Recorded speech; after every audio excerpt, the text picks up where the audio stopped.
जय भीम, नमो बुद्धाय, जय शिवराय, जय महाराष्ट्र. मी नेहमी समाजाच्या विषयी बोलत असतो. मी कधीही समाजाला दोष देत नाही, कारण समाज आपल्या हिसाबानेच काम करतो. त्याच्या मनात काही गोष्टी येतात, त्या हिसाबानेच काम करतो. पण आपण चुकतो कुठं याची जाणीव आपण घेतली पाहिजे. ज्या दिवशी आपण आपल्या समाजात जाऊ, त्यांच्याशी बोलू, त्या दिवशी कळते आपला समाज कोणत्या परिस्थितीमधनं आज वावरत आहे. समाज म्हणजे आपणच. ज्या दिवशी आपण स्वतःच्या पायावर उभा राहू, त्या दिवशी समाज उभा राहील. आज आपल्या समाजाच्या लोकांच्या बरेच झोपडे आहेत.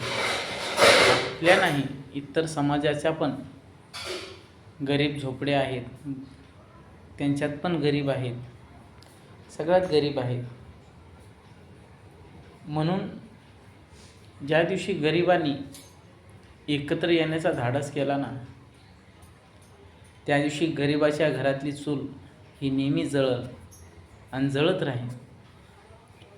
पण गरीब असं करू शकत नाही, कारण त्याला माहिती आहे, मी जर सकाळी कामाला नाही गेलो, मी जर शेतात नाही गेलो, मी जर सकाळी उठून बांधात पाणी नाही सोडलं, तर माझे पीक, माझे लेकरं ही उपाशी राहतील. असं का होतं? कारण आपल्याला आपल्या समाजाला नीट मार्गदर्शन भेटत नाही. म्हणून तुम्हा सगळ्यांना माझी नम्र विनंती आहे, एकजूट होऊया आणि लवकरच चांगल्या विचाराची मांडणी करूया आपण. जय भीम, नमो बुद्धाय, जय शिवराय, जय महाराष्ट्र.